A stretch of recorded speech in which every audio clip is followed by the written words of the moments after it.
I'm Tori, and today I'm going to be discussing A Crown of Swords by Robert Jordan.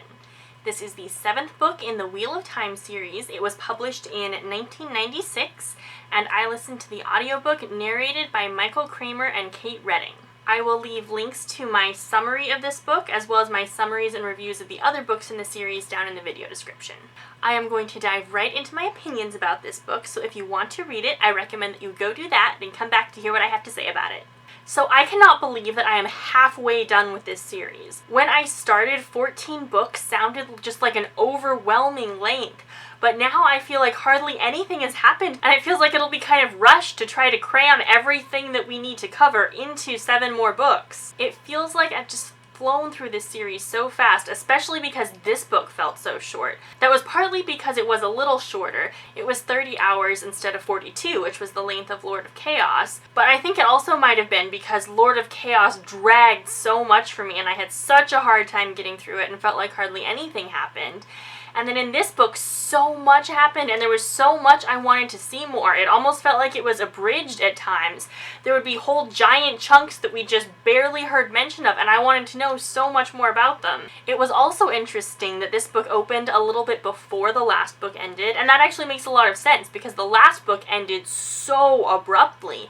And so we did kind of need to go back, and it was good to kind of see the battle from other perspectives, and then to have that emotional, oh my gosh, we've just had this huge battle, we need to recover from it. It was good to kind of process that. And then this book ended fairly abruptly too, so I'm wondering if it'll be that way for the rest of the series, where we'll end on this huge cliffhanger, and then the next book will be kind of processing what has happened. And I really did like the ending of this book. I loved seeing Rand actually decide that he had earned the position of king and that he had made good decisions that helped people, and that was why he was willing to accept the crown. And I love the crown of swords, you know, the laurel leaves with the crowns mixed in. That sounds so pretty, and no, they don't sell them online. I've already checked. Maybe once the TV show comes out, I'll be able to buy one. And then I thought the final battle in this book was really interesting. In Lord of Chaos, we had this huge, devastating, destructive battle. And in this book, I know some people probably did die during the invasion of Elayne, but we didn't really see that. Pretty much, we just had a body count of 1. We just had the Maiden of the Spear, who we thought had already died in a previous book. So the body count wasn't nearly as high, but it was still just so devastating because Rand takes the death of every maiden so personally. And then it was interesting to see how things concluded with Samael. I haven't quite decided if he's dead or not, because we've been building up to this for so long. I think since Fires of Heaven or somewhere in there, we've been trying to kill Samael, and that's all that Rand could think about. And now he wasn't even looking when it happened, and he doesn't care because he's so preoccupied with the maiden's death. So I can't decide. Either that means that Rand will learn to refocus his priorities, and he'll say, okay, maybe I shouldn't focus so much on killing people, I should focus more on saving them, or we just didn't see Samael die because he didn't really die and he just got out of there. I will say throughout their whole battle, I could tell exactly what was happening. I've had a hard time with that in some of the earlier books in the series. I couldn't quite follow the final battles quite as well, and this one I could follow really well. The scene that confused me was actually earlier when we had the fog that swooped into the camp and started like scooping people up. We didn't really get any kind of an explanation for what caused the fog. I assume it's different than the soul-eating mist because it's like scooping people up, and the soul-eating mist seems to just make them sort of evaporate, but I couldn't really tell, and no one in the story seemed to ask where it came from. They were panicking, you know, there was lots of drama going on, they had to rescue Rand, but no one really stopped and said, hey, I wonder where the giant killer fog came from. And I was also confused about why Rand was even there in the first place. It didn't seem like it was really to spy, it was sort of to build goodwill, but I didn't know how. You know, Moraine's sister helped him right away, and I couldn't figure out why when she was actively fighting against him. And then he was walking through this camp, and all these people know who he is. Moraine's sister, and Padan Fain, and Catsuane, and all these people recognize him, and they're all pretending they don't, and he's just kind of wandering around making friends, and I couldn't quite see what his goal was, just to show that he's a likable person, or what? I couldn't really tell. It's also interesting to see that the evil dagger is back. I'm feeling now like this will be something that'll stay with us until the end of the series. And now Rand has a wound from it, and he has 2 evil wounds right on top of each other. That, I'm sure, will continue to be a problem.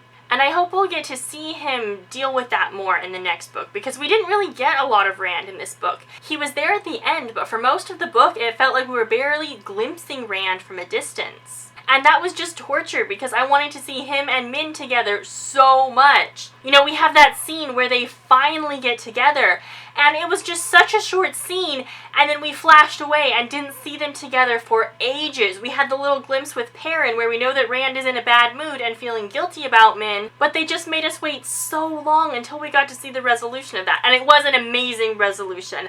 I loved seeing Min come in and finally get Rand to admit that he loves her, and she admitted that she loved him, and oh, by the way, yeah, Avienda and Elayne love you too. And it's so good that they're finally talking about that, because the girls have been keeping Rand out of the loop for way too long, and now he's more caught up. And so things feel much more even, and like it's a more level playing field. Though I don't understand why he felt so guilty about Min. If they'd shown us more of the scene and let us see kind of how they interacted afterwards, maybe we could figure that out. I don't know if they got interrupted and Min had to scramble out of there so Rand could have a meeting or what, but it seems really strange to me that he wouldn't pick up on the fact that she was like super smiling and happy. Though I am starting to wonder if it's part of some kind of plot to let Rand only sleep with any woman one time and then he never gets to see her again.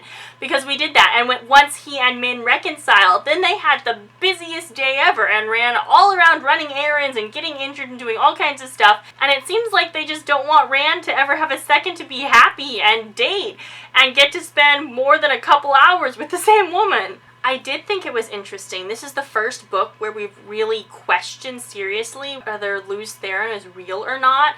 In all the other books, we've just kind of taken it for granted. But now when Cadsuane swept in and declared that men who are going mad hear voices, there was this long period where we really weren't sure. And now because of Min's vision, we are pretty sure that he is real. And it does seem likely. Like, Rand has learned a lot of information from Lews Therin that you wouldn't think he'd be able to figure out on his own. But it does still leave you kind of wondering if there's more to this story than we know, or if we should kind of question it more. Because up to this point, we've just sort of taken Lews Therin's existence for granted.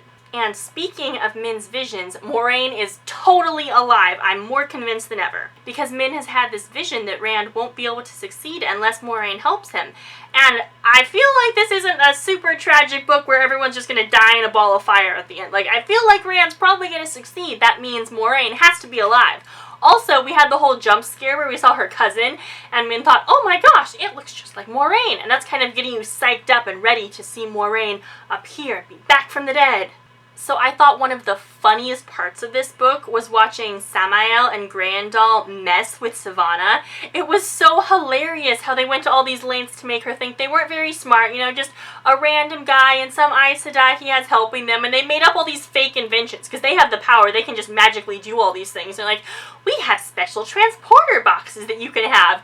And Savannah is just so clueless and thinks that she's so in control, and they're just manipulating her like crazy, and it was just so funny to watch. Though I'm sure it will be annoying in the next book to have random Shido Aiel all over the place just causing trouble. It sounds like they're positioned kind of randomly all over. Not really enough to do anything effective, but enough to be really annoying and cause some problems. And then it was really interesting to meet Moiraine. It seems like he's almost like a junior Forsaken. He's a Dark Friend who is allowed to have access to the Dark One's magic, and it'll be interesting to see how that works, because everyone talks about the cost of it, and not even the Forsaken are willing to pay that cost. But that magic is untraceable. So before, when we had the two reincarnated Forsaken, who before I was kind of theorizing that maybe they had kind of switched genders. They took the male one and put them in the female-looking body, and took the female one and put them in the male-looking body. Now I'm wondering if maybe instead of that, they're just using Dark One power, and that is why no one can sense the One power when they use it. So it'll be really interesting to see how all of that plays out, and maybe it seems like even the Forsaken are going to be replaced, and there will be this new, you know, we'll have the reincarnated Forsaken and Moiraine and all these different people, and maybe the Forsaken will kind of be demoted, and we'll have like the Super Forsaken or something like that. So for some reason, this book had a lot of non-consensual sex. We had Queen Morgase being raped by the Children of the Light. Then we also had several uncomfortable situations where men were taken advantage of by women. When Lan was being treated by the Aes Sedai for his grief, we find out that they did sleep with him. And it could have been consensual. We didn't actually see the scene. We don't know how it happened. But the whole thing made me very uncomfortable because Lan is in a very precarious mental state. He is suffering from major, major grief. It seems like he's almost catatonic. The Aes Sedai would send him to practice and he'd just be there practicing and people could have a whole conversation and he wouldn't join in or do anything because he's just so devastated and so out of it. And he's also been conditioned for years to do whatever Aes Sedai tell him and to just follow orders. And so maybe it was fine and maybe everything was consensual, but just because he's so used to following orders and he's in such a shattered mental state, it just doesn't seem like he's really in a position to be able to give consent. And then the whole interaction between Mat and Tylan was super uncomfortable. Because the whole thing is kind of played as a joke. You can tell, oh ha ha, it's funny, Mat's embarrassed, isn't this hilarious? And when they part ways, Mat's even like, oh ha ha, this was kind of fun, look me up later. So the whole thing is presented as kind of funny and not too serious. But the actual events that happen are super creepy. Tylan is constantly following Mat, saying things that make him uncomfortable, touching him in ways that make him uncomfortable. And he very clearly says no many times. And when he does, she deprives him of food for days, then eventually breaks into his room and leads him to bed at knife point. And she makes a comment that, oh, I can see you were enjoying yourself.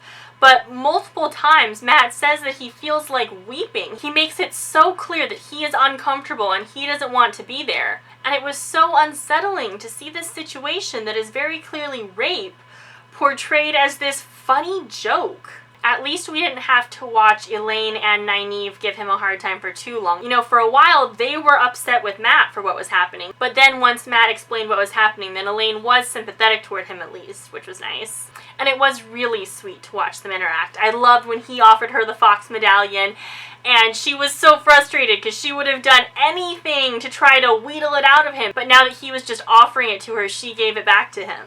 I also loved Mat's relationship with Birgitte. It was so much fun because they do have so much in common, and they're both kind of serious warriors who like to go have a good time. It was so much fun to watch them hang out and go drinking together. And I loved it that Elayne got drunk when Birgitte was drinking. It'll be really interesting to explore how their warder bond works and kind of try to figure out why that happened. And I loved Nynaeve's boat scene in this book. It was so amazing because she's been trying to get rid of her block for so long and she was finally able to do it.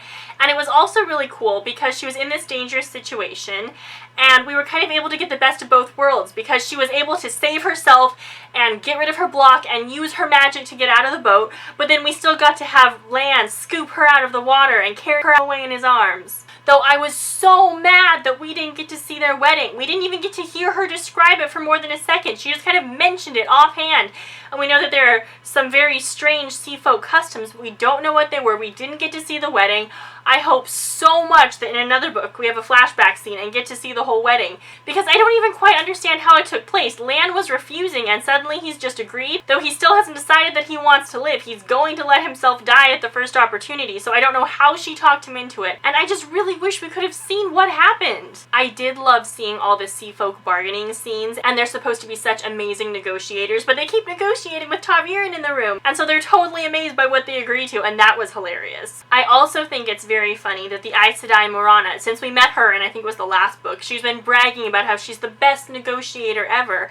And she's terrible about it. She couldn't negotiate with Rand. She can't keep control of the other Aes Sedai when she's supposed to be in charge of them.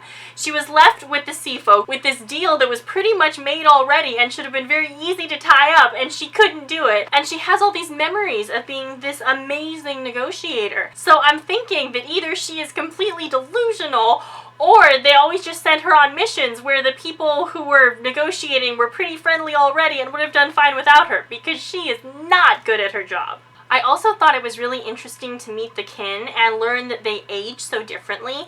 And, you know, we've always thought that the Aes Sedai always just aged a certain way, but the kin don't. They don't have the ageless faces, but they're still not aging. I don't know if it's something about the Oath Rod that gives the Aes Sedai their ageless appearance or what it is, but it'll be really interesting to find out. And I hope that they actually get around to using the Bowl of the Winds in the next book, because we've spent 2 books tracking this thing down and we still haven't used it. And I'm sure everyone is getting tired of all this hot weather, and it feels like we should just use the bowl and be done with it. I also want to know when Elayne is going to take the throne, because she's not in any hurry at all, and she's offended that Rand wants to give it to her. But someone has to rule, and if she doesn't want Rand to be in charge, and she doesn't want to step in and take control, then there's going to be some kind of a coup or rebellion or something. And especially with Morgase racing back, it seems like it'd be a really good idea if Elayne kind of popped her head in and said, hey, even if I'm not going to be your queen this minute, I'm thinking about it, don't forget I exist. And she has had some practice ruling. Now, it was so funny to watch the way she took control of the Aes Sedai. Everyone talks about how tough the Aes Sedai are, but they don't really seem that tough, because all of our young girls who are like teenagers, maybe early 20s, seem to be able to take control of them very easily. Egwene was supposed to be just this puppet Amyrlin's seat, but she's already gotten 4 women to swear fealty personally to her, which is huge.